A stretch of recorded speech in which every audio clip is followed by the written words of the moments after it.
We're standing on London's Millennium Bridge, a bridge that crosses the Thames from the North Bank to the South Bank.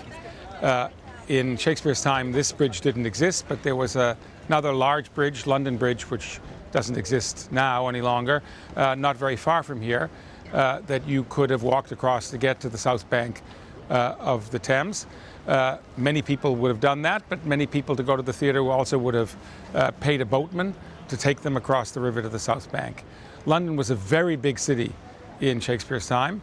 Behind me is St. Paul's Cathedral, designed by Sir Christopher Wren after the fire of London in the 17th century. That cathedral didn't exist in Shakespeare's time, but there was another more ancient medieval cathedral that did, and that was destroyed and replaced by Sir Christopher Wren's great building.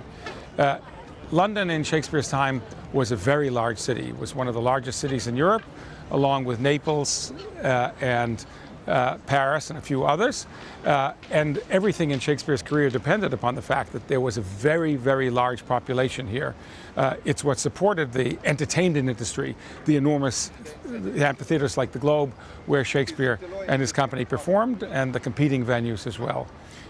London was the magnet that drew people from all over the country in Shakespeare's lifetime, and of course it drew Shakespeare here.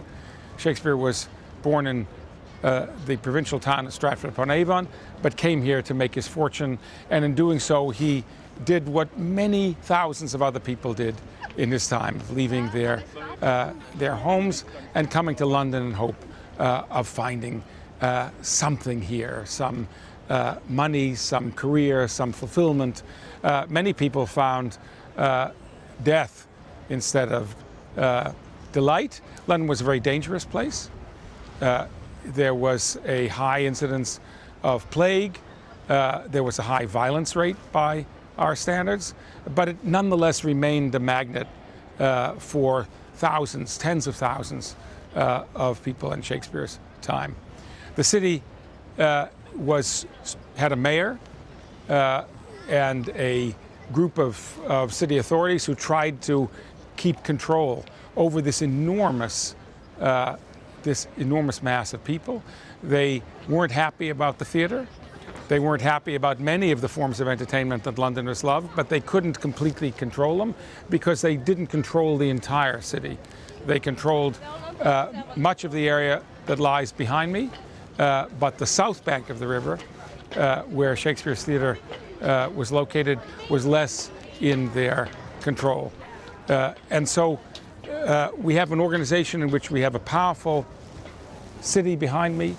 We have a court which was located in this direction, where the Queen had her principal palaces, and also where Parliament would have met.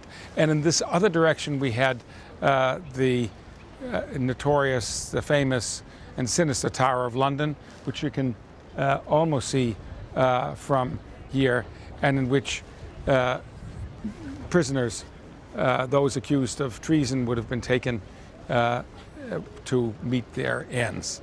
These are locations that have some real force in Shakespeare's imagination. The city behind us, where the rioters like Jack Cade and the others go rampaging through the streets. The court, where the Queen and her glittering courtiers met, and the sinister Tower of London. All of these places inhabited Shakespeare's imagination. Shakespeare is a global artist. His presence is worldwide. He's the possession of all of us, whoever we are, whatever language we speak, wherever we live. But he's also an artist who came from a particular place and time, from the late 16th and early 17th century in England. And not only in England, but he had his career here in London, the greatest city in the realm.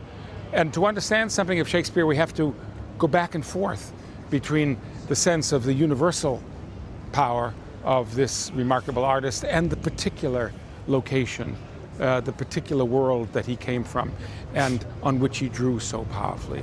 So what we'll be doing in these modules is to try to convey a sense both of the largest frames in which you can understand Shakespeare, but also of the particular circumstances from which he came and upon which he drew.